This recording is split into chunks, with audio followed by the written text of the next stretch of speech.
You know the story they tell us about the Middle Ages, right? The one about pious monks in cold stone cells, knights in shining armor, and everyone else just working the land and praying to not get the plague. It's a world painted in shades of gray and beige, with a firm moralistic hand guiding every thought. There was no room for fun, they say. No room for pleasure. Definitely no room for, that. But as you carefully crack open the stiff cover of this book, a different picture begins to form. You're peering into a world of whispered secrets and forbidden knowledge, a world where people were just as worried about bedroom politics and pillow talk as we are today. This isn't just a book. It's a key to a locked room in history, and you've just found it. So let's turn the first page together. The ink is faded, but the words are stark and clear. This isn't a holy text. It's not a map to a hidden treasure. It's a medieval sex manual, a guide, a how-to book for things the church would rather everyone just not think about. Now don't get too excited. These aren't quite like the modern magazines you might find under a teenager's bed. They're a blend of medicine, superstition, and surprisingly, frank advice.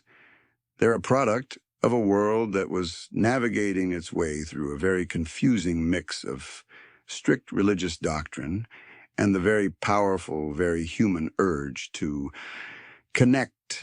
One of the most famous and foundational of these texts is a collection of medical writings that emerged from the medical school of Salerno in Italy, and they're collectively known as the Trotula texts.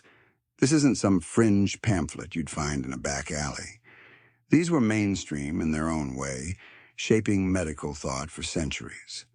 The collection included treatises on women's health and gynecology, and what makes them so remarkable is that they speak directly and knowledgeably about the female body.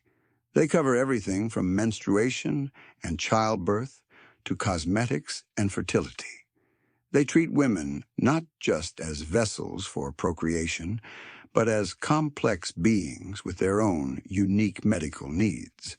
For a long time, historians believed these texts were the work of a single female physician named Trota of Salerno, who was a legend in her own right. This idea of a female medical authority was so radical that it was almost dismissed as a myth for centuries. But as you read, you can see the thread of a different kind of authority weaving its way through the pages. This book, and others like it, offered counsel on things that were considered deeply private and often shameful. You'll find sections dedicated to understanding male and female humors, a concept that governed all medical thought back then. They believed that to achieve a perfect union, the humors of both partners had to be in balance. Too much of one element, and things could go spectacularly wrong. This was the ancient equivalent of relationship counseling, just with more phlegm and black bile involved. The instructions in these texts could be both sensible and utterly bizarre. You're reading a passage that details how to maintain skin purity, and it talks about using a mixture of herbs and rainwater. Totally normal, right? Then your eyes drift to a different section, and you find a recipe for a kind of medieval Botox. It suggests using the ash from burnt snails and mixing it with honey to create a paste that could be used to fill in wrinkles. So if you were a medieval noblewoman, you weren't just dealing with the stress of not getting the plague. You also had to slather snail ash on your face to stay looking young. What a time to be alive. That kind of fringe detail reminds you that no matter how serious the topic, there's always a touch of the absurd in human history. You lean back, the weight of the book in your hands, a physical link to this long-ago world. This is where the story gets really interesting. Historians still argue whether Trotula was a single woman, a pseudonym for a group of male physicians, or a compilation of various female-authored texts over time. The mystery is part of the appeal. Was there a woman who had the courage and intellect to write these revolutionary medical guides, or was it simply more convenient to attribute these works to a single, mythical figure, to make them more credible to an audience not used to hearing such things? The pages in front of you can't answer that question, but they can give you a window into the minds of the people who read them. They tell you that these weren't just treatises on the body. They were guides to life, to love, to the very things that make us human. It's easy to look back at this time and think of everyone as perpetually miserable and repressed, but that's a cartoonish version of the past. These books, as strange as they might seem, were born from the same human needs that drive us today, the desire for knowledge, for pleasure, for connection. They were a whisper in a world that often screamed of sin and damnation. And as you turn to a new chapter in the book, a chapter that promises to explore even deeper, more forbidden knowledge, you realize that the Middle Ages were a lot more complicated and a lot more interesting than you were ever told. You can almost hear the soft rustle of silk and the quiet murmur of a conversation that shouldn't be happening just beyond the edges of the flickering light. The musty air of the library seems to grow thicker, heavier, and you carefully close the cover of the trotula text, but you don't put it back. You hold it for a moment, the smooth leather cool against your palm. You realize this book wasn't an isolated curiosity, a lone wolf in the wilderness of medieval thought. No, it was part of a much larger, sprawling forest. Its roots went deep all the way back to the ancient world, and as you slide the manuscript back onto its shelf, your fingers brush against a different volume, one even older, bound in wood, and stained with what you really hope is just water. It doesn't have a snappy title. It's just a collection. A book of women's things, or in the language of the scholars, a gynaecia. Text. Now, if the trotula was the most famous player on the medieval stage of sex manuals, then the gynaecia texts were the ancient, often uncredited writers backstage. They were the foundation, the source material that everyone else was drawing from. Think of them as the medieval equivalent of an encyclopedia of women's health, but an encyclopedia where the facts were, let's say, open to interpretation. They were a jumble of ancient Greek and Roman medical theories, primarily from the likes of Hippocrates and Galen, but filtered through centuries of whispers and misinterpretations. These texts were the reason why a medieval doctor, if a woman could even get to see one, would look at her in a very particular way. They were the origin of some truly wild ideas about the human body. The most famous of these ideas, a mainstream historical fact of the time, was the concept of the wandering womb. Yes, you heard that right. These texts proposed that the uterus wasn't a fixed organ. Instead, they believed it could freely roam around a woman's body. It could climb up to her lungs, leading to breathing problems, or press against her liver, causing all sorts of digestive issues. The cure for this medieval doctor might prescribe a sweet-smelling substance to draw the womb back down, or, if it was feeling stubborn, a foul-smelling substance to repel it. It's like they thought the uterus was a mischievous little pet, a tiny, freeloading roommate inside you who occasionally decided to explore the upper floors of the apartment building. The idea was that a woman's entire physical and mental well-being was in a constant state of flux, entirely dependent on whether her womb was behaving itself. This was the lens through which they saw the female body as a place of beautiful, but very unstable chaos. And what a lens it was. As you turn the rough-hewn pages of this gynaecia text, you find a collection of remedies and cures that feel less like medicine and more like a bizarre form of domestic magic.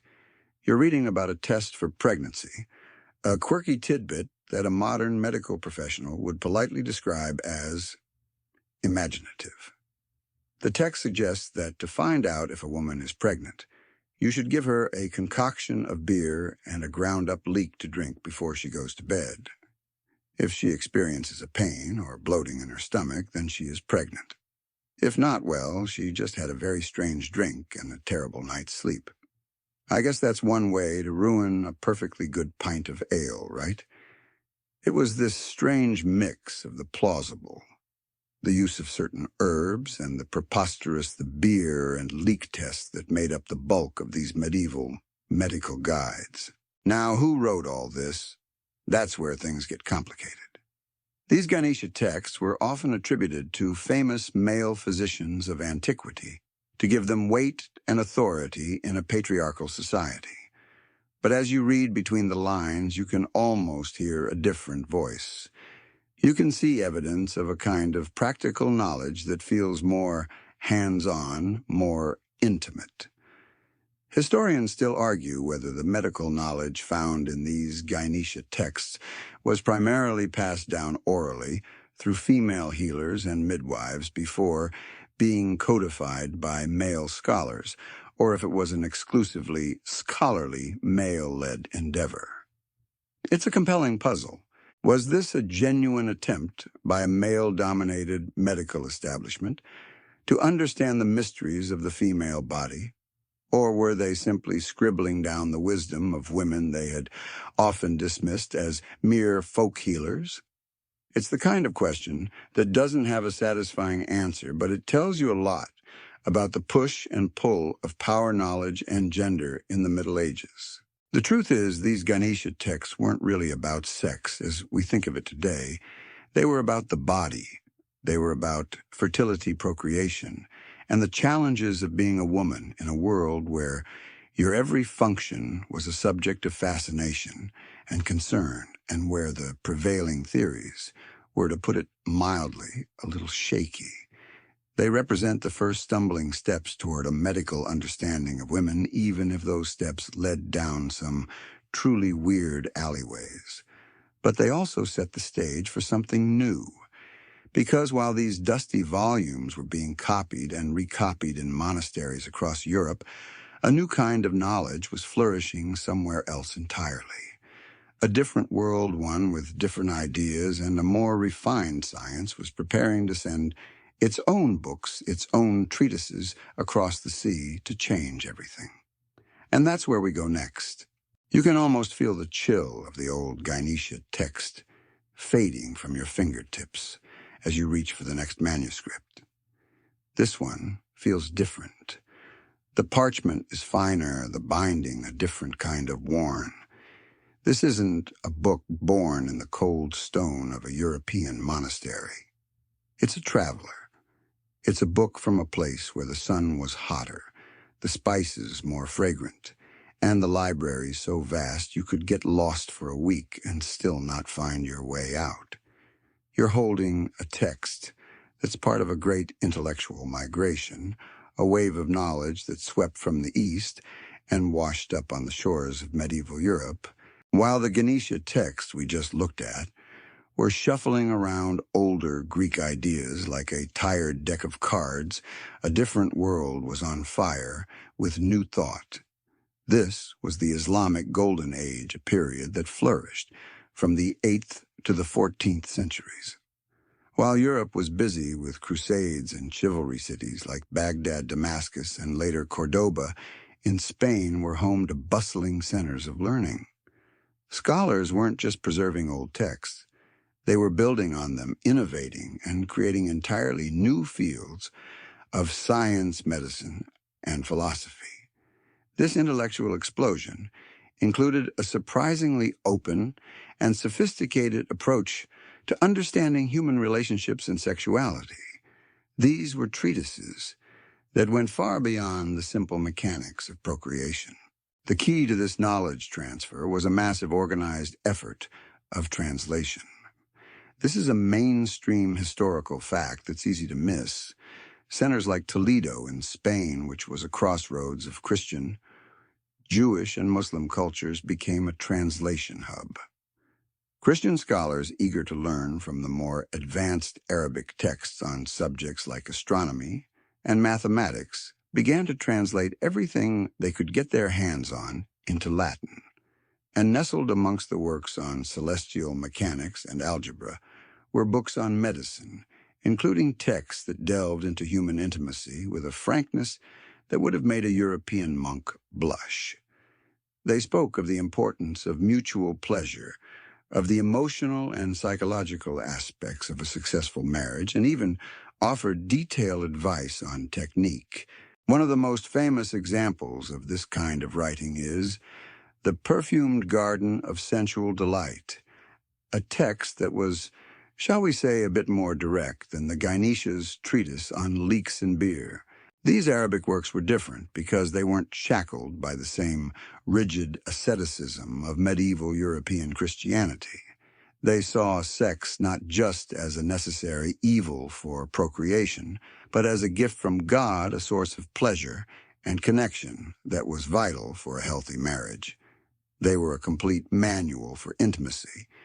They contained sections on how to choose a partner, how to handle disputes, and how to keep the spark alive over many years. It's like finding a centuries-old self-help book that's surprisingly relevant. You'll read passages about the importance of foreplay of communication and of ensuring both partners are satisfied. It was a revolutionary idea in a world that mostly believed a woman's job in the bedroom was to lie back and think of England or whatever the medieval equivalent of that was. And within these texts, you find some truly wild, quirky tidbits. For example, some of these manuscripts contained elaborate recipes for aphrodisiacs and tonics. You can read a suggestion for a man seeking to increase his vigor, a complex preparation involving honey ginger nuts, and for that extra kick, the roasted brains of a sparrow. Yes, sparrow brains. It seems no historical period is complete without some truly strange food recommendations. It reminds you that no matter how sophisticated the medicine there was, always a pinch of superstition, and an unshakable belief in the power of a good weird recipe. But the arrival of these texts didn't mean that everyone in Europe suddenly started reading them over breakfast. This is where we run into a fascinating historical debate. Historians still argue about the extent to which these Arabic texts were read and openly discussed in medieval Europe, as opposed to being copied and archived as a form of intellectual curiosity by a very small elite group of scholars. Did a monk translating The Perfumed Garden truly grasp the content and apply it to his life? Or was he just seeing it as another piece of foreign medical curiosity? Were these texts widely disseminated, or were they kept in the secret collections of universities and courts too scandalous for the common folk? This is the kind of question that makes history feel like a whispered secret, a puzzle box you're trying to open without a key. What we do know is that this new flood of information, of detailed anatomy, and a frank approach to pleasure was a game changer. It introduced a level of nuance and scientific inquiry that the European tradition was sorely lacking. It laid the groundwork for a new kind of medical authority, one that would eventually move beyond the wandering womb and into a more sophisticated, though still often flawed understanding of the body. These texts weren't just about sex, they were about humanity. They were a challenge to the old ways of thinking, and as you carefully close this manuscript, you can almost hear the soft turning gears of a new intellectual era beginning to whir. The cool, dark pages of the last manuscript close with a satisfying thud, and you set it aside. You've seen the ancient, fumbling theories of the Gynaecia, and you've had a peek at the sophisticated, sun-drenched wisdom of the Arabic world. Now you're looking at a different kind of book entirely. This one is bound in simple, unadorned leather, and the ink is neat, almost clinical. This is a physician's text. This is where the world of dusty theological debates about sin and salvation starts to collide with the very real, very messy world of the human body. Because in the medieval era, doctors, like a good friend who's a bit too nosy, started to insert themselves into every part of your life, including your bedroom. These aren't the clerics from the last century wagging their fingers and telling you that all pleasure is a road to damnation. These are men of science, or at least what passed for science back then. Think of people like Arnold of Villanova or Peter of Spain. They were the rock stars of medieval medicine, and they weren't shy about writing about sex, but they wrote about it with the detached curiosity of a scientist poking a frog with a stick. For them, sex wasn't a moral issue first and foremost. It was a matter of health. It was about keeping your humors in balance. This is a key mainstream historical fact about medieval medicine. Everything from your personality to your health was determined by the balance of 4 bodily fluids or humors: black bile, yellow bile, blood, and phlegm. If you were a passionate, sanguine type, full of blood, you might need to release some of that heat and passion to stay healthy. If you were a cool, phlegmatic person, you needed something to warm you up. So a physician's role wasn't just to cure the sick. It was to manage the healthy, to maintain that perfect, Goldilocks just right balance of humors. And one of the most effective ways to do that, they believed, was through sexual activity. You're reading a passage now that outlines the perfect conditions for a healthy union. It's not about candlelight and poetry. It's about timing and temperature.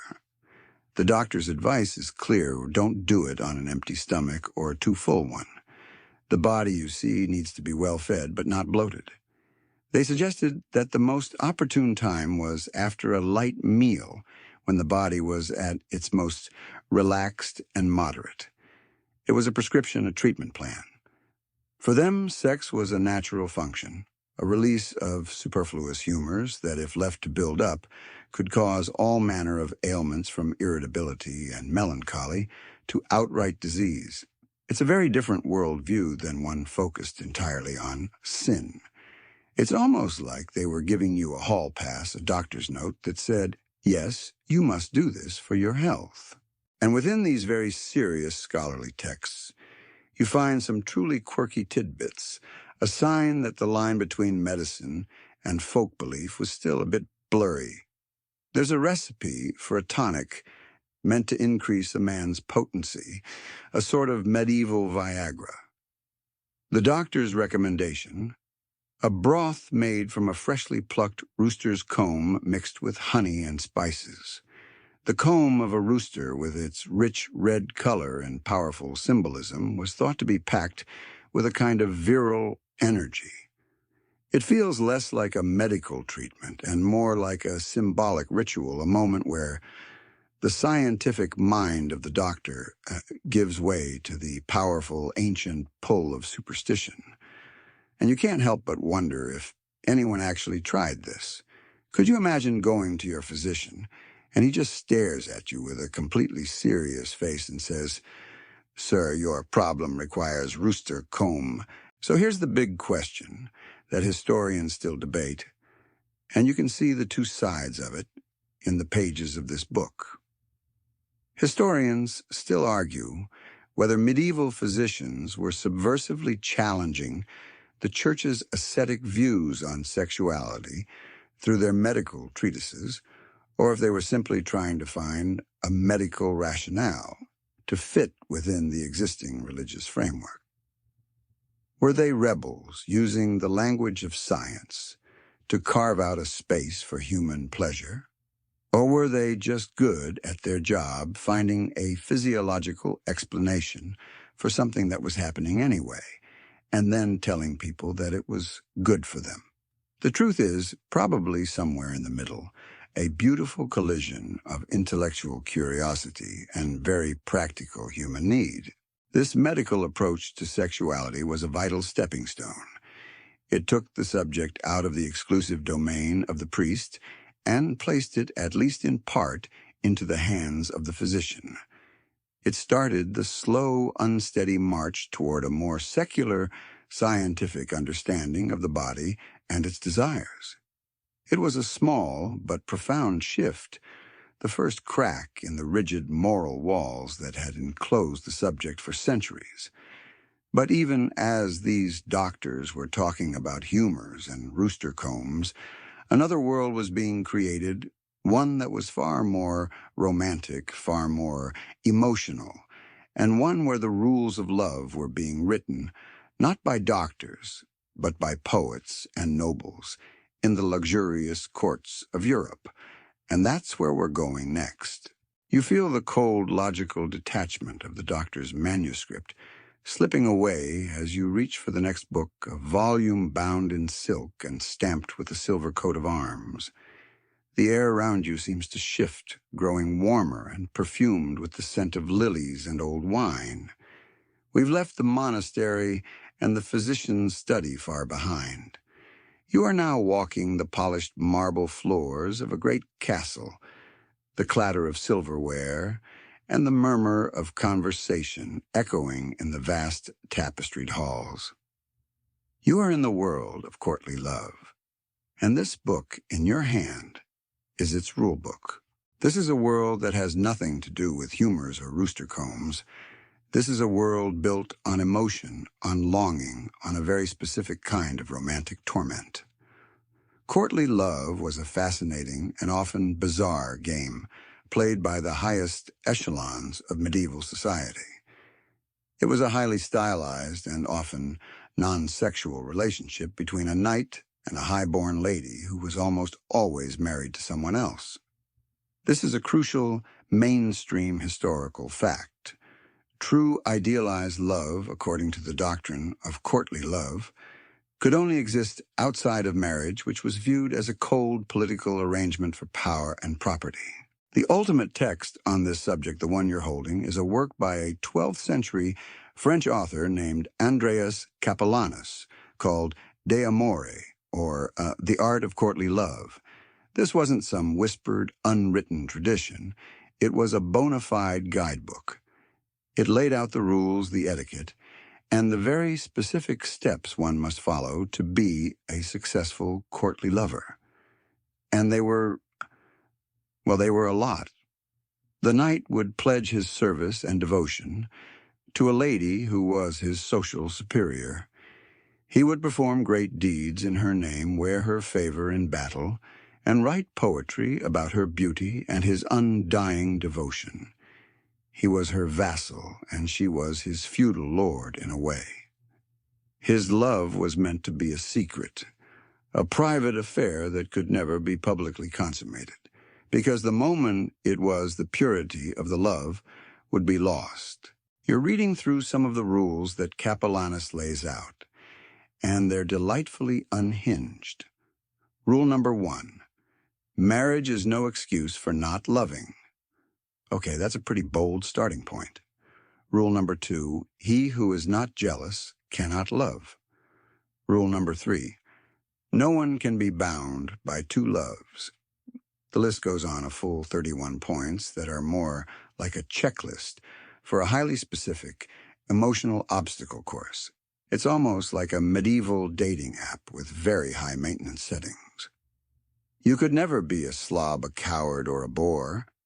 You had to be a knight of impeccable manners, a poet of great skill, and a lover of incredible perseverance. The whole thing was a performance, a dazzling social dance of longing and denial. And there were some truly quirky fringe details to this game, too. In some courts, they even held courts of love, where nobles would gather to debate intricate questions about romance with a panel of ladies acting as judges. Imagine a medieval Judge Judy, but instead of small claims, they were settling a dispute about whether a man should love a new woman if his old love was fickle.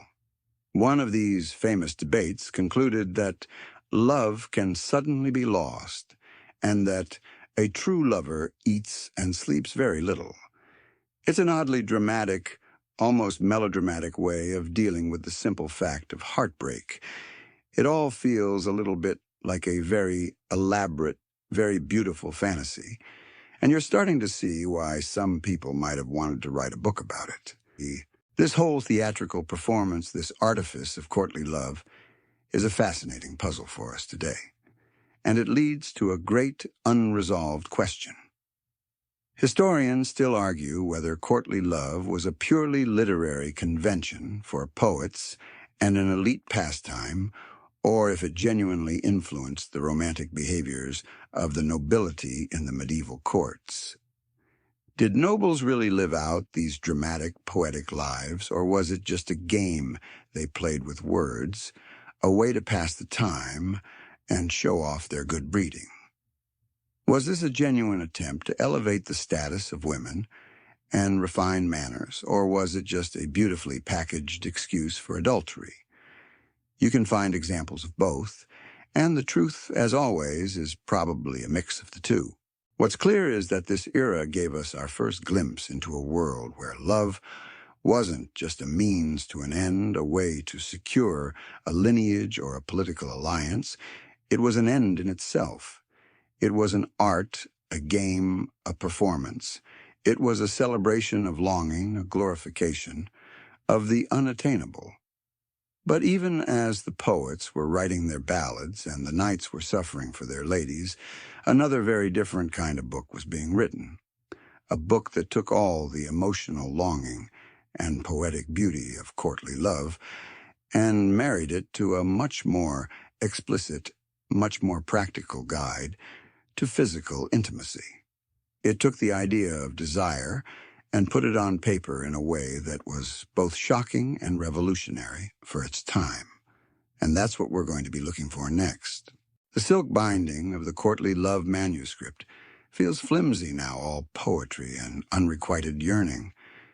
You push it away, your fingers seeking something with more substance, something that doesn't just promise romance, but delivers, well, a plan. And your hand falls upon a small, unassuming volume. Its cover is worn smooth, not with the decorative handling of a noble's plaything, but with the quiet, earnest wear of a book that was actually used. This is not a treatise. It's not a poem. It's a medieval guide to getting down to business, and its name, a little on the nose, but wonderfully direct. The Well of Love. After all the talk of humors and knightly devotion, you can almost hear a collective sigh of relief from the medieval population. Because while the scholars were debating the wandering womb and the poets were pining for married ladies, a more practical, more grounded conversation was happening in the background. This is where we get to the really good stuff. Texts like The Well of Love are a mainstream historical fact in a very real, very human way. They show us that there was a genuine demand for practical, unvarnished advice on intimacy. They were the medieval equivalent of an old friend giving you candid, if sometimes questionable, advice. They weren't meant for the library of a king. They were meant for the quiet chest in a bedroom, and they were meant to be read. And what a read it is. The manual is surprisingly frank. It doesn't waste time on the grand theories of the body or the lofty ideals of chivalry. It gets right to the point. It offers a catalog of positions and techniques, often with little illustrations in the margins that, while a bit crude by today's standards, leave nothing to the imagination. The language is simple, direct, and unself-conscious. It's about the mechanics of pleasure, about making sure both partners are, to use a modern phrase, getting something out of it. The book is like a secret whisper passed from one person to another, a piece of wisdom that the church wouldn't endorse, but that everyone in their quiet heart knew was necessary. It's a manual for life. And life, as it turns out, includes a lot more than just farming and praying. You're flipping through the pages and you find a quirky fringe tidbit. That's a perfect example of this strange blend of the practical and the superstitious. There's a section dedicated to a specific love charm to ensure faithfulness. It's a very detailed recipe that asks you to find the skin of a snake and the dried heart of a pigeon. These are to be ground into a powder mixed with the rose water and then given to the person you wish to be faithful to you. The logic is simple, almost poetic in its strangeness. The snake, which sheds its skin and is renewed, symbolizes a new, fresh love, and the pigeon, known for its loyalty to its mate, symbolizes faithfulness. It's the kind of thing that makes you laugh, but it also reminds you that for these people, the line between what was scientific and what was magical was often non-existent.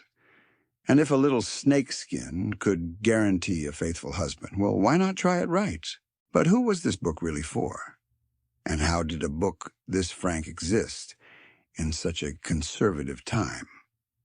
Historians still argue whether texts like The Well of Love were genuine and widely circulated guides for a broader audience, or if they were primarily satirical works and curiosities for a select wealthy few. You can see why this is a debate. It's possible that this was a joke, a send-up of all the dry academic books written for a small group of aristocrats with a dark sense of humor. But then you look at the worn pages, the smudges of fingerprints, the feeling of a book that was not just owned but used, and you wonder. It feels like something that was deeply needed, a private, personal resource in a world that didn't give you many of them. It feels like it was written for a broader audience who just wanted some straightforward answers. This manual, with its mixture of the practical and the bizarre, stands as a testament to the fact that medieval people were not so different from us. They had the same questions, the same needs, and the same desires for information and connection. They just had to find it in much stranger places. This text strips away the pretense, the flowery language, and the complicated theology, and gets to the heart of the matter. It makes a powerful, almost radical statement that physical intimacy is a subject worth discussing, worth learning about, and worth striving to be good at. It takes the idea of pleasure and gives it a very real, very tangible form. And in doing so, it sets the stage for an even more scandalous idea. An idea that would have gotten you a very long, very uncomfortable chat with your local priest. The idea that sex was a thing you did not just to make babies, but simply because you enjoyed it. And that, my friend, is what we'll be exploring next. The worn practical pages of The Well of Love are now a familiar comfort, a quiet rebellion in your hands. But it's what those pages imply that is truly revolutionary, because it's not just giving advice, it's making a statement.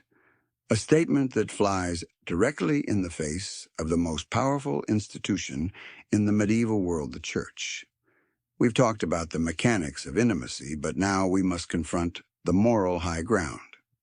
And from up here, the view is, well, it's not exactly fun. For the vast majority of the Middle Ages, there was one overarching and fiercely defended rule about sex, a mainstream historical fact you'll find in every penitential text and theological treatise. Sex was for procreation. Full stop. The Church, in its wisdom, tolerated the act as a necessary evil to create new souls to fill the ranks of humanity, and to, not let the whole species die out. Any act of intimacy that wasn't open to the possibility of conception was, in a word, a sin. A mortal sin, in fact. This included anything that was done simply for pleasure, or anything that prevented a pregnancy. It was a stark, black and white world where the bedroom was either a holy place of creation or a pit of depraved indulgence. It was all rooted in the idea of original sin, the idea that the act that brought humanity down was somehow linked to the sin of the flesh, and so that flesh had to be tamed, controlled, and kept on a very short leash. But now look at the pages of the manuals we've been reading. Look at their frank discussions of pleasure, of mutual satisfaction, of techniques and positions that are very clearly not just for making babies. These texts, particularly the ones influenced by Arabic medical thought, dared to suggest a different reality. They didn't preach against the church, of course. You'd get excommunicated or worse for that. Instead, they just offered an alternative. They presented intimacy not as a moral minefield, but as a natural, healthy, and even joyful part of human life. They were a quiet, powerful counter-narrative suggesting that pleasure wasn't a sin, but a perfectly valid goal in itself. You find a passage in one of these texts that feels particularly subversive. It's a quirky tidbit about preparing for intimacy not just by washing, but by engaging in a sort of sensory preparation. The text recommends using sweet scents, drinking certain herbal teas, and engaging in gentle talk beforehand. It's almost a complete checklist for foreplay. It's a very different set of instructions than you'd get from a priest who would likely just tell you to do your duty and get on with it. This is a text that understands that the mind, the emotions, and the body are all intertwined, and that true complete pleasure comes from all of them working together. It's a surprisingly holistic view in a world that often tried to separate the soul from the body entirely. It's a clear suggestion that pleasure isn't just a byproduct of the act, but a part of its very purpose. This all begs a very big question, and you can almost feel the heat of the debate radiating from the page. Historians still argue whether the Church's strict pro-procreation doctrine was truly internalized by the medieval populace, or if it was widely ignored in the privacy of the bedroom in favor of personal pleasure, as suggested by the existence of these manuals. Did people actually listen to the priest, or did they just nod politely and then go home to read their forbidden books? Was this a case of official ideology clashing with unofficial reality? It's a difficult question to answer because people didn't keep diaries about their bedroom activities for obvious reasons.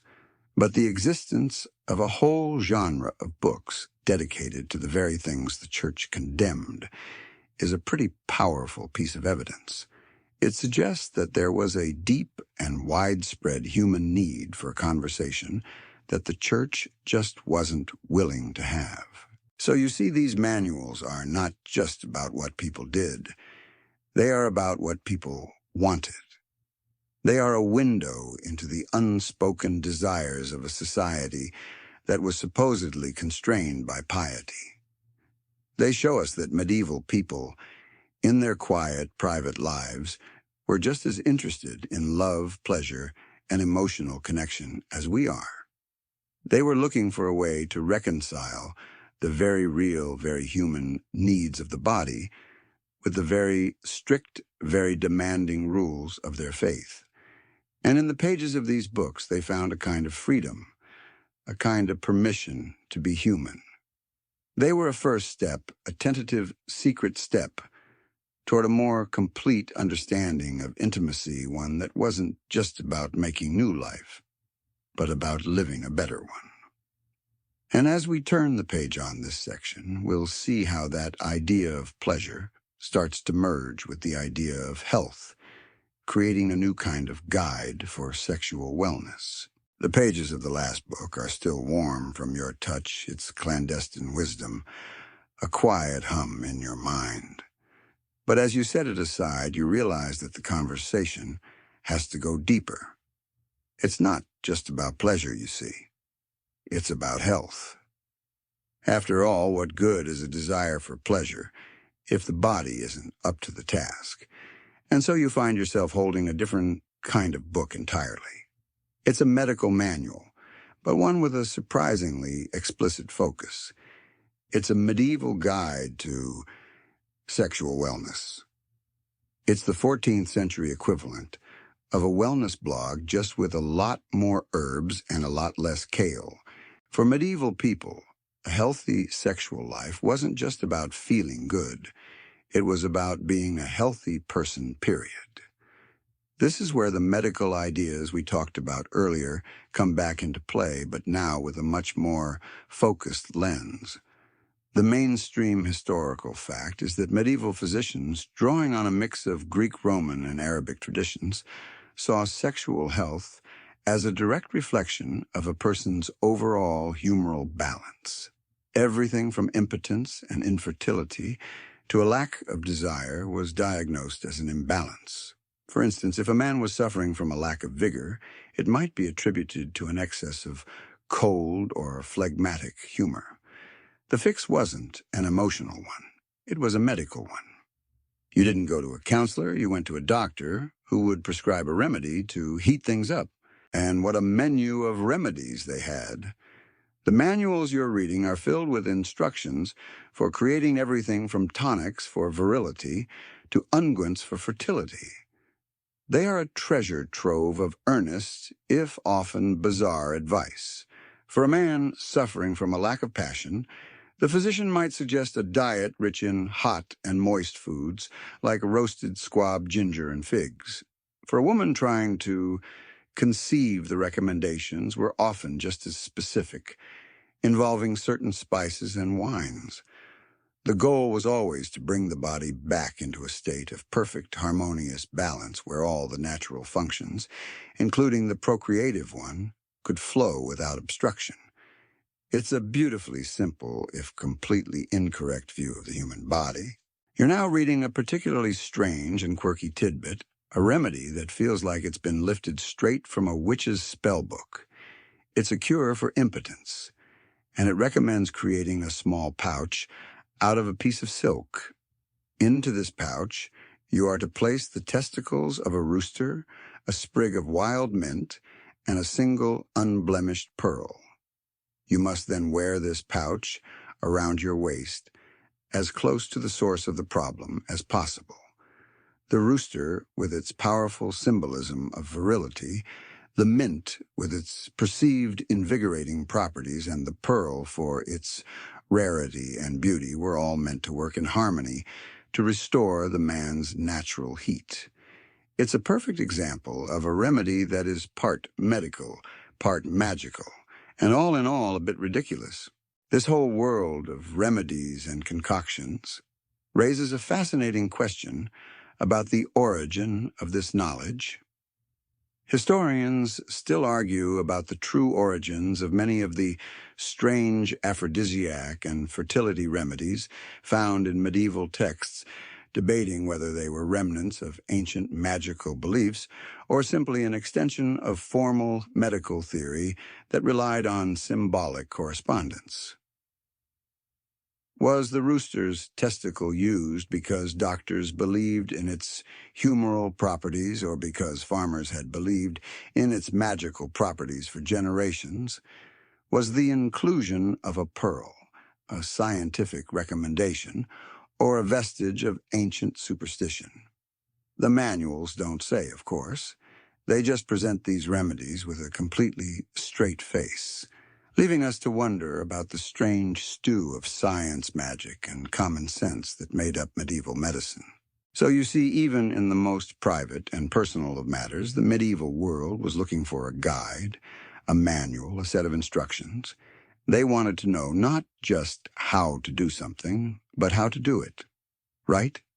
How to do it? Well. They looked for a kind of natural physical harmony that would lead to a more fulfilling life, but this quest for harmony was not always a private affair, because while a common person might be looking for a cure for impotence, in their own quiet way, the very act of procreation, of creating a healthy heir, was an act of profound political importance. In the castles and courts of Europe, the bedroom was not a place of personal wellness. It was a place of high-stakes power, plays a battlefield where the future of nations was decided.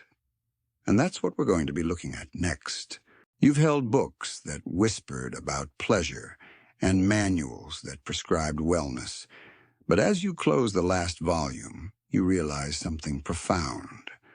All of that was for the common person, for the quiet bedroom in a thatched roof cottage. For the powerful, for the kings and queens and nobles, the rules were entirely different. You put your hands on a different kind of document now, something grander, more official, a chronicle, a royal history.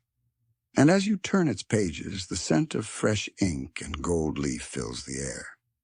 You've left the private life and stepped into the political. In this world, the bedroom wasn't a place for personal fulfillment. It was a battlefield. For the nobility of the Middle Ages, marriage was never a matter of love.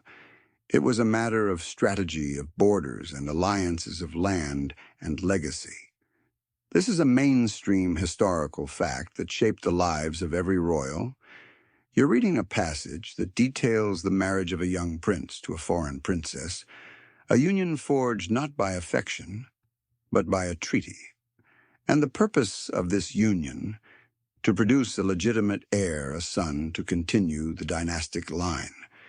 The pressure to procreate was not just a personal desire, it was a national responsibility. The entire stability of the kingdom rested on the king's ability to, do his duty. The failure to produce a male heir was a political catastrophe, an invitation for war, a potential end to a family's rule. You can almost feel the anxiety radiating from the text, the desperation for a male child that consumed figures like Henry VIII, who would go to such great lengths, even breaking with the church to get a son. The act of consummating a royal marriage was a public affair, a formal, institutionalized ritual that left no room for privacy. This is where you find a truly quirky and fringe tidbit. In some noble households, particularly in early medieval times, there was a public bedding ceremony. The newlywed couple would be escorted to their chambers by members of the court, dressed in their finest clothes. Once there, they would be helped into the bed often by their family members and a priest who would bless the union. Everyone would then retire, but not without first shouting jovial and likely very crude encouragements and advice through the closed door. The entire ritual was designed to ensure that the marriage was officially consummated and that the legitimacy of any future child could never be questioned. It was the ultimate way of saying, we are all witnesses to this. You can't back out now. It was a profoundly strange blend of public ceremony and private act, a way of turning the most intimate of moments into a matter of state. But what did this do to the people involved? That's the question you find yourself asking. And it's a great open debate among scholars. Historians still argue about the true emotional and psychological impact of this dynastic pressure on royal couples, debating whether their personal relationships were completely subsumed by their political roles, or if some managed to find genuine affection and intimacy despite the expectations. Did the public ceremony and the immense pressure to produce an heir kill all possibility of love? Or did it in some strange way force couples to find a deeper connection, a bond forged not just by love, but by a shared purpose and a shared burden? You read stories of kings who truly doted on their wives and queens who had a great affection for their husbands, even in the midst of all this political maneuvering. It's a reminder that even in a world of high-stakes politics and arranged marriages, human emotions have a funny way of showing up where you least expect them. You can almost feel the weight of this world on your shoulders, the immense burden of a queen who knows her body is not her own, but an asset of the state. Her every ache, her every illness, her every pregnancy was a matter of national security. She was a vessel for the future of her family, her name, and her people. And her husband, the king, was not just a husband. He was the protector of the realm, and his duty to his wife was secondary to his duty to his kingdom. Their intimacy, or his lack thereof, was not a personal concern, but a political one. It's a world where the most private of moments was under the most public of microscopes. It's a world that makes you appreciate the quiet simplicity of the common person's life, a world where the biggest pressure was just making sure the rooster was healthy for tomorrow's rooster comb aphrodisiac. But even in this cold, calculating world of dynastic politics, there was a quiet, powerful force at work. While the men were focused on land and lineage, the women in these royal beds were navigating a different world entirely. They were not just passive pieces in a political game. They were survivors, strategists, and people with their own desires, their own ambitions, and their own knowledge. The manuals we've looked at had a very specific and very surprising message for them. And that's what we are going to explore next. The chronicles of kings and the weight of their political burdens fade to a whisper. You've seen the bed as a place of power, a cold, hard ground for forging alliances and securing dynasties. But now you need to look closer, because in that very same room, under those same heavy tapestries, was a queen.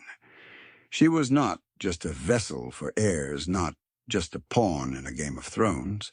She was a woman, a person with her own body, her own mind, and her own desires. And the medieval world, in its own clumsy, often strange way, tried to understand her. So you turn to a different kind of text now, a medical one, a text that deals not with politics, but with the fascinating and often feared inner world of women. Remember that idea we talked about earlier, the wandering womb? Well, it wasn't just a quirky ancient theory. It was a mainstream historical fact that shaped how medieval medicine understood women's bodies and their desires. The belief was that a woman's uterus was a semi-autonomous organ that would, if left empty for too long, become restless and literally wander around her body. It would climb up to her lungs, causing shortness of breath, or press against her heart, causing fainting spells and fits of melancholy.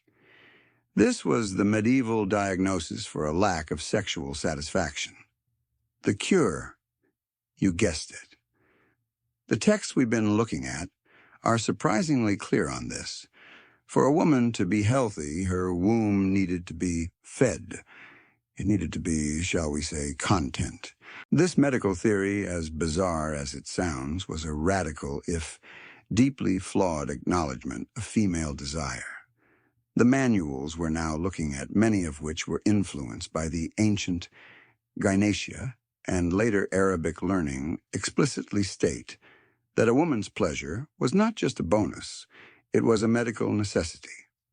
These texts argued that a woman's orgasm was essential for her health and even for conception. They believed that without it, the woman's seed, or humor, would not be released and the conception of a child would not take place. So while the church was saying that sex was solely for procreation and a woman's pleasure was a sin, the medical manuals were saying the exact opposite.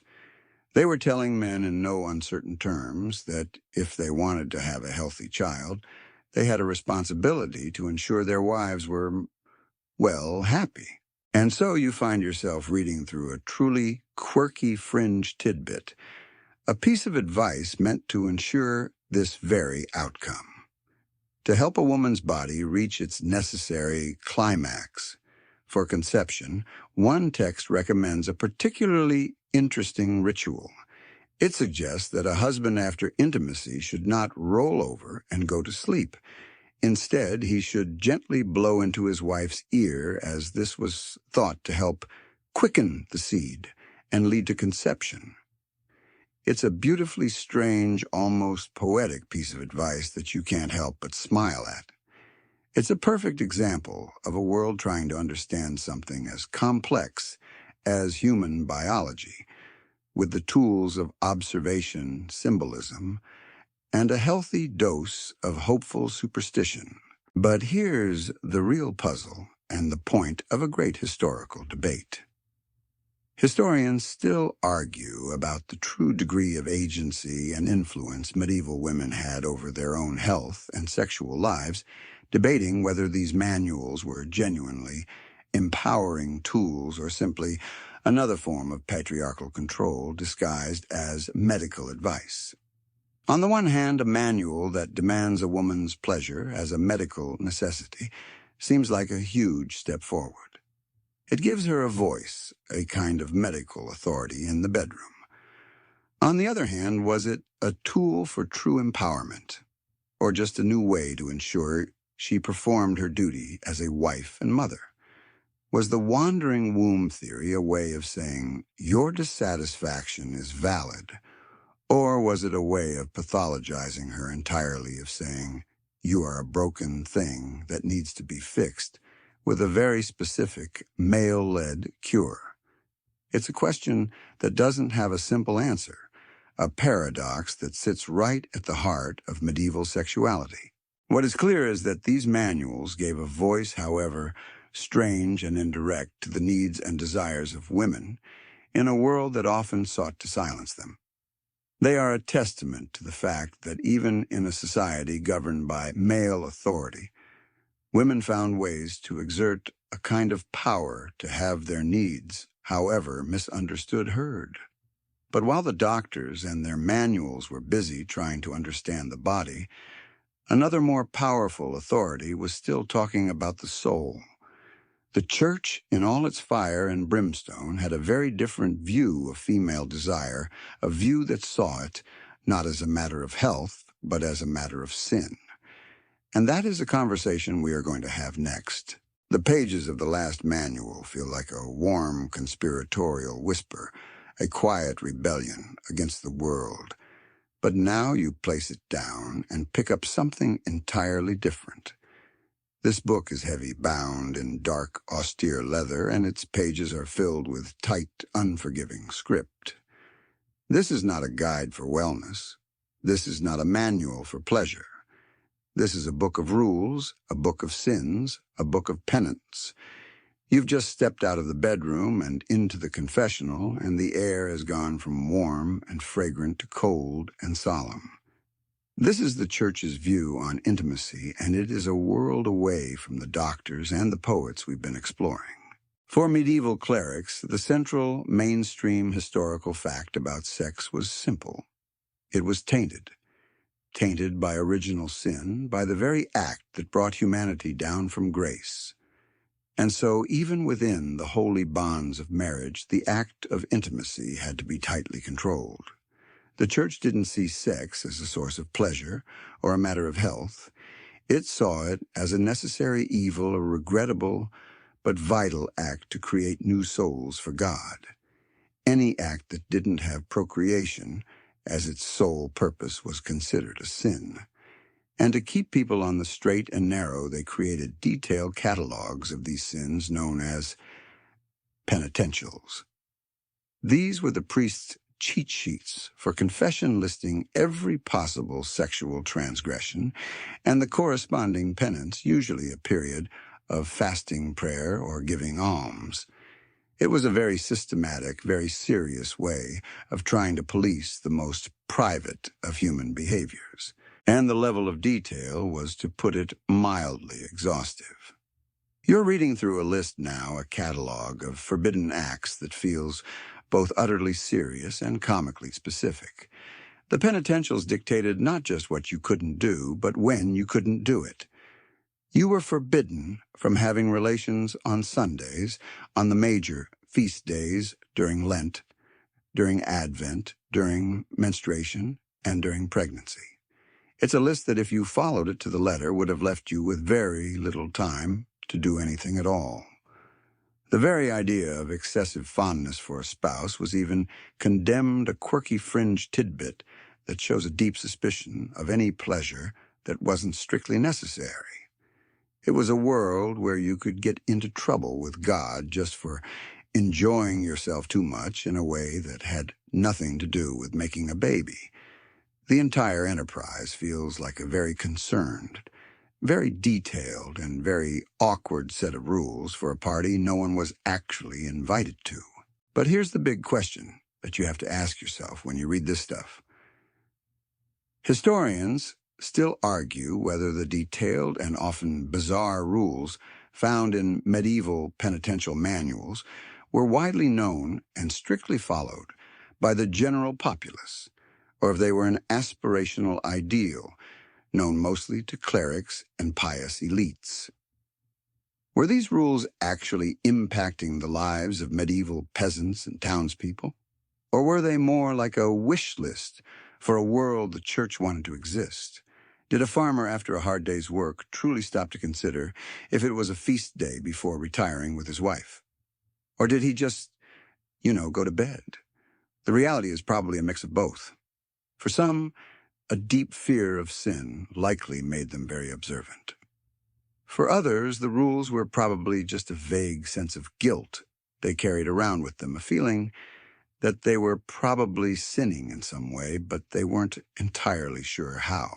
The penitentials were a kind of moral blueprint, but whether anyone actually built their life according to it is another question entirely. So you see, this is a very different kind of manual. This isn't a guide for what you should do, it's a guide for what you should not do. It's a list of everything the church was trying to stamp out, a catalog of human desires that were seen as a threat to salvation. But even with all their rules and their lists of sins, the priests and the people they ministered to still had a very limited understanding of a fundamental part of the process. They could talk all day about when you shouldn't do something, but they still had a very perplexing and often wildly incorrect idea about how a baby was actually made. They were still wrestling with a giant, confusing scientific puzzle. And that, my friend, is what we'll be exploring next. You set aside the harsh rule book of the church, its rigid moral codes, fading into the silence of the library. It's almost comical, isn't it? An entire institution obsessed with the rules of an act, but with a deeply flawed understanding of the act itself. Because while they could tell you exactly what would earn you a week of fasting, they couldn't tell you with any real accuracy how a baby was actually made. They were wrestling with the most perplexing puzzle of all, conception. Oh, you're now opening a text that tries to explain this very mystery, and it's a manual of wildly imaginative and utterly incorrect theories. The mainstream historical fact is that medieval thinkers, drawing heavily on ancient Greek and Roman philosophy from thinkers like Aristotle and Galen, believed that both men and women produced a kind of seed, but they weren't created equal. The male seed was seen as the active creative force, the life-giving spark. The female seed was seen as a passive nutritive element, a sort of soil for the seed to grow in. It was a very one-sided view of creation, a belief that the man was the primary and most important parent. They even believed that the male seed contained a tiny, preformed person, a miniature human, known as a homunculus. It was all there, a perfect little person, just waiting to be planted. You're reading a passage that details this process now, and it's a beautifully absurd piece of biological speculation.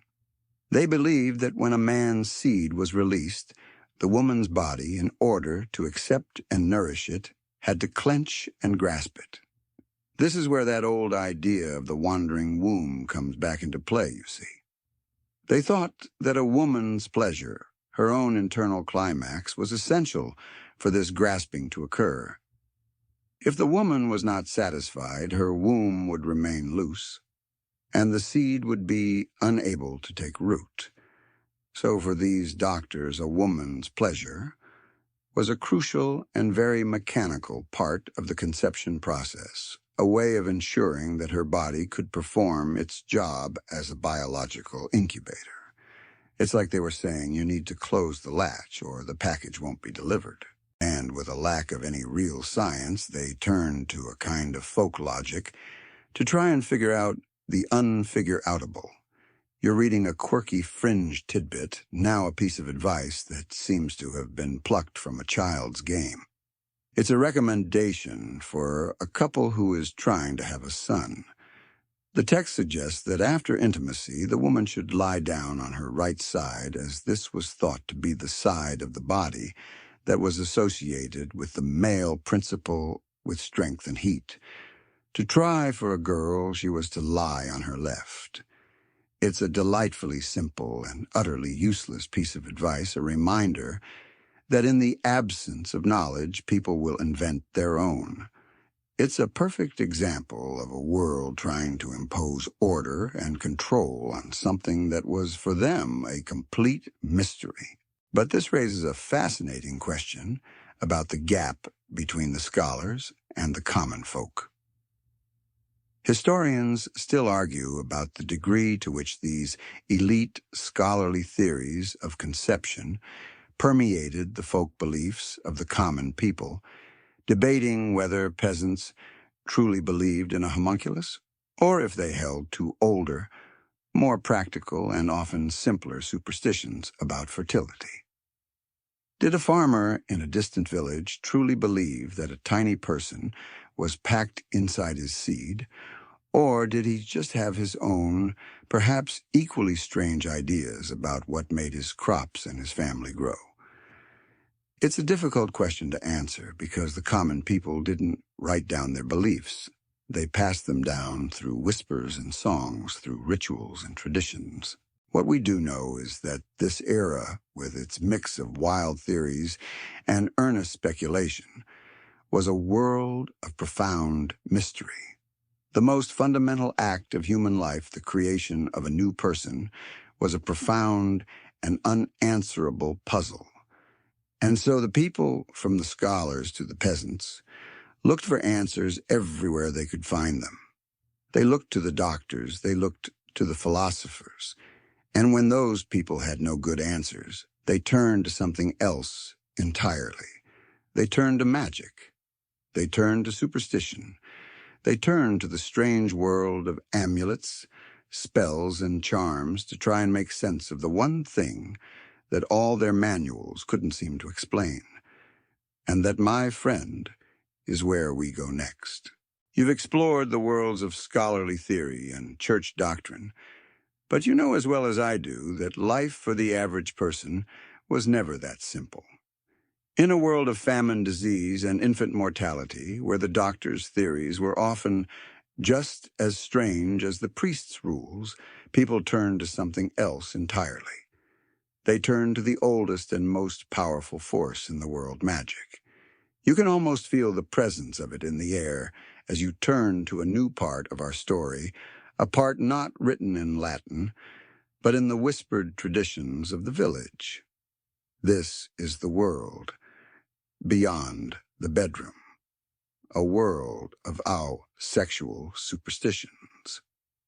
The mainstream historical fact is that for the vast majority of the medieval population, folk beliefs and magical practices were a deeply ingrained part of life.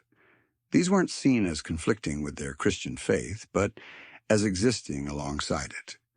They were a way of giving people a sense of control over the one thing that felt the most out of their control: fertility. In a world without modern medicine, without birth control, and without a real understanding of conception, people relied on a complex web of charms, rituals, and magical practices to ensure a healthy marriage, a fertile womb, and most importantly, a male heir. These were the things that were passed down from mother to daughter, from father to son, whispered over hearts and fields. You're now reading a list of these strange beliefs, and they feel like a beautiful, chaotic mix of hope and desperation. You read about people who believed that burying a piece of clothing from a fertile couple under their own marital bed would help them conceive. You read about amulets, small pouches filled with herbs and stones that were thought to protect a pregnant woman or to ensure a successful childbirth. It's a world where every plant, every animal, and every action had a symbolic meaning, a kind of magical power that could be harnessed for a very practical purpose. These superstitions weren't just about having a child. They were about securing your family's future. And then you find a truly bizarre, quirky tidbit, a piece of folk wisdom that feels both ancient and absurd. To ensure the birth of a male heir, one tradition held that the husband should wear a belt made from the skin of a snake that had recently shed its skin, as the shedding of the old was a symbol of new life and the snake a symbol of masculine power. It's a beautifully strange, almost pagan ritual that exists in a world that was supposedly Christian, and it's a perfect example of a society trying to get a male heir in any way it could, whether by prayer, by science, or by the skin of a very old snake. It reminds you that in a world of uncertainty, people will reach for anything that promises them a little bit of hope. But this raises a profound question, a question that brings us back to the clash between official doctrine and lived reality. Historians still argue about the degree to which medieval sexual folk magic was considered a genuine threat by the Church, debating whether these practices were seen as a harmless mix of tradition and piety, or as a dangerous form of witchcraft that needed to be stamped out. Were these things just a part of the local culture, a kind of harmless superstition that the Church politely tolerated?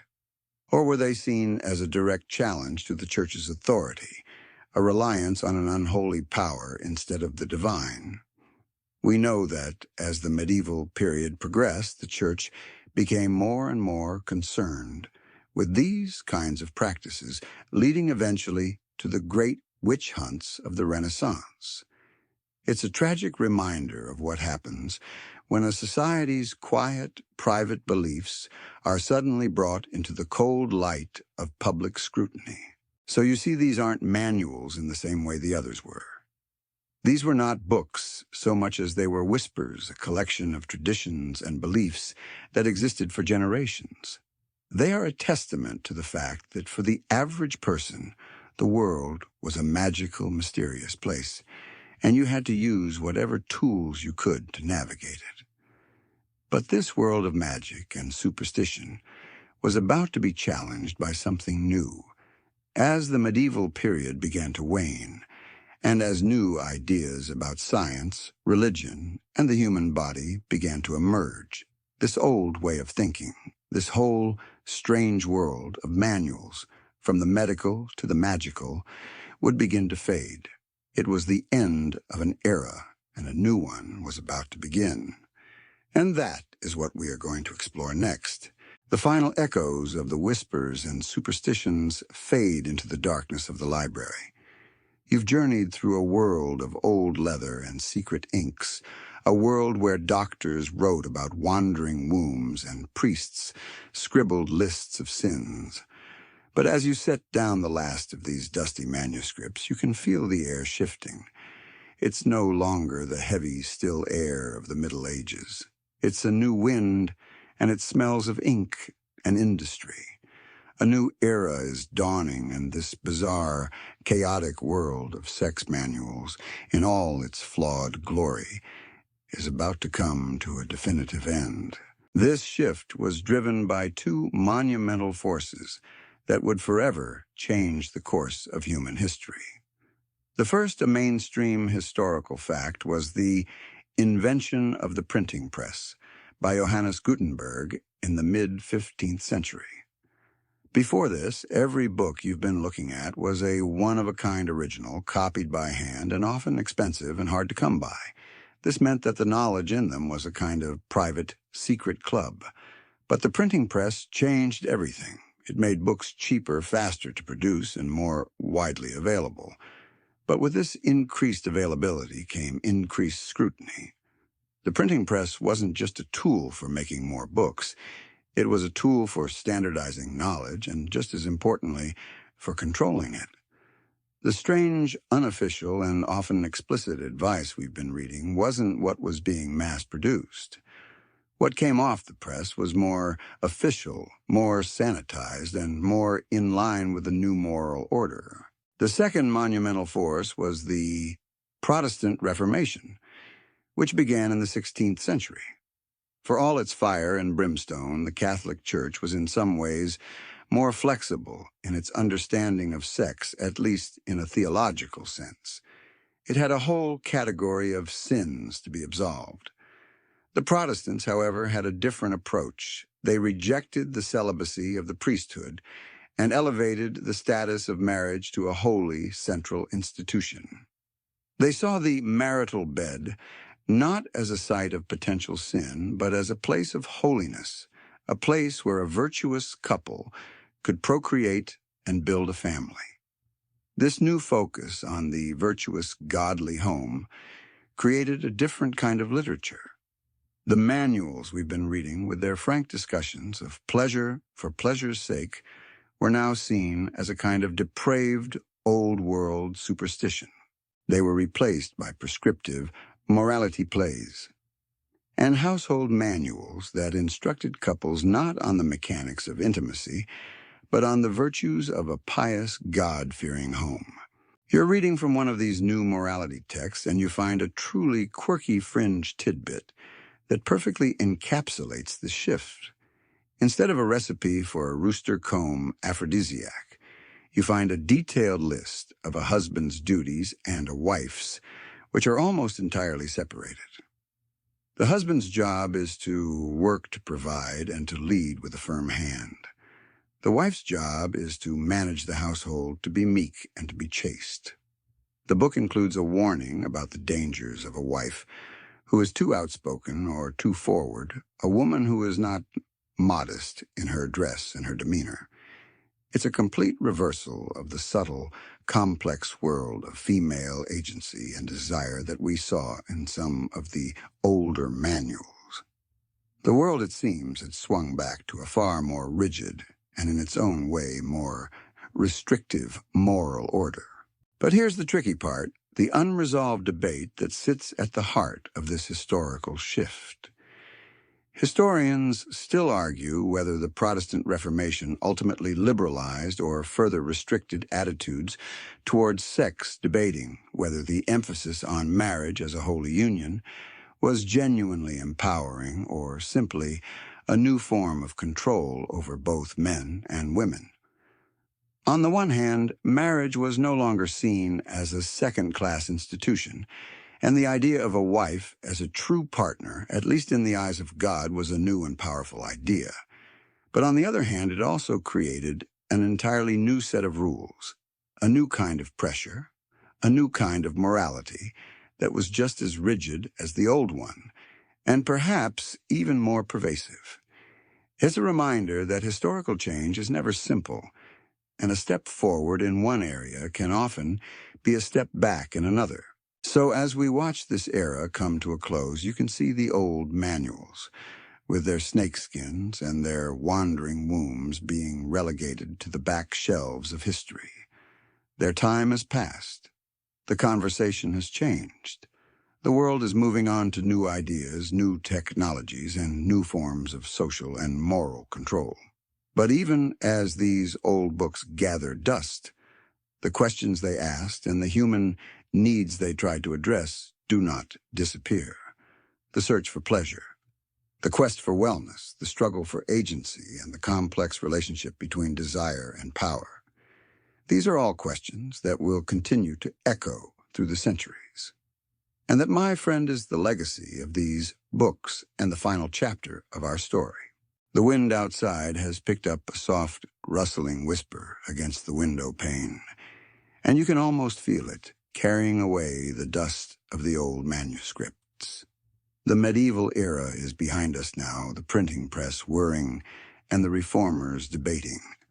The strange hand-copied world of manuals from the clinical to the magical has been swept aside.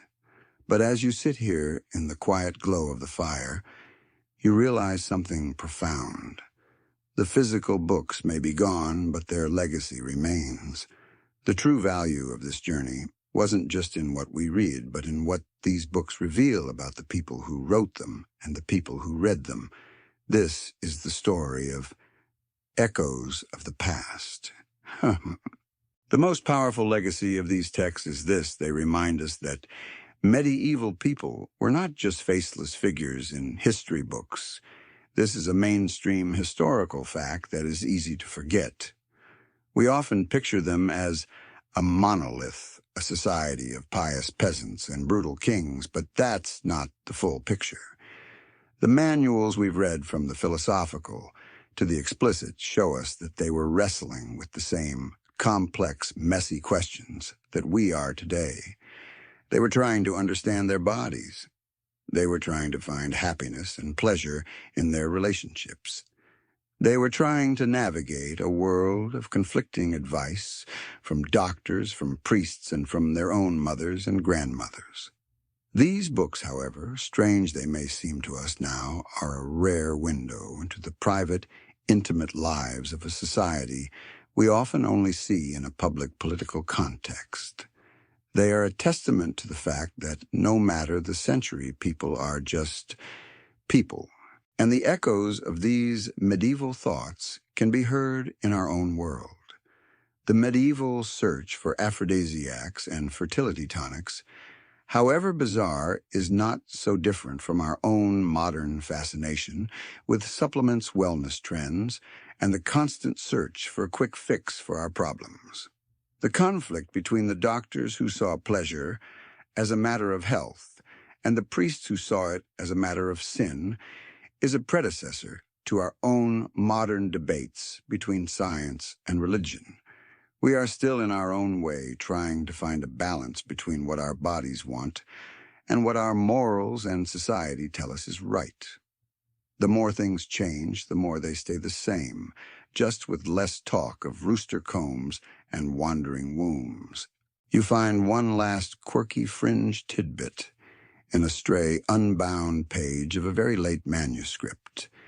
It's a medical book from the early Renaissance, a book that's mostly filled with new anatomical drawings and a more rational, scientific approach. But nestled in a corner of the page, as if a stubborn ghost of the past, is a single, handwritten recipe for a poultice to quicken a man's seed. It's a mix of spices and ground herbs, but it also includes a small, almost superstitious instruction to be administered under a full moon. It's a perfect microcosm of a world in transition, a moment where the new science and the old magic were still living side by side, not quite ready to let go of each other just yet. It shows us that these ideas, however strange, had a long shelf life. But what does it all mean? And what do we, as modern people, take from this journey? This is our final historical debate. Historians still argue whether the rediscovery and analysis of these medieval texts are a genuine and accurate reflection of medieval life, or if they are just another historical curiosity that reveals more about our modern obsessions than the reality of the past. Are we, in our own desire to find a hidden, more relatable version of the Middle Ages, simply projecting our own needs and questions onto these old, strange books? Are we seeing what we want to see, a world that was secretly just as human as ours, when the truth might be a little more alien and a little more strange? The books themselves don't give us the final answer, of course. They just present the evidence, leaving us with a beautiful, unanswerable question. So as the fire dies down to a soft orange glow, you can feel the story coming to a close. You have held in your hands a secret history, a history of whispered advice, of forbidden knowledge, and of the most human of desires. You have seen a world that was both simpler and more complex than you ever imagined.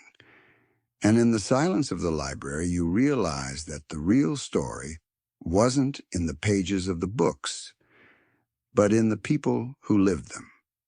It's a story that reminds us that every person in every time is just trying to figure it all out, trying to find their way in a world of conflicting rules and confusing advice, just trying to be a person. And that is a story worth remembering. The books are quiet now. The light is fading and the air is still and calm. The journey is over. The pages have been turned, the secrets have been whispered, and the questions have been asked. You can let the imagery fade now, the flickering light, the old paper, the scent of dust and ink. You can feel the warmth of the fire settling deep into your bones, a gentle, comforting heat. The world of knights and peasants, of priests and doctors, of wandering wombs and magic spells. Well, that world is far away now. You can close your eyes and let the silence of the night take you. There's no need for any more thinking, no need for any more wondering. Just rest. It's time for sleep. Sweet dreams.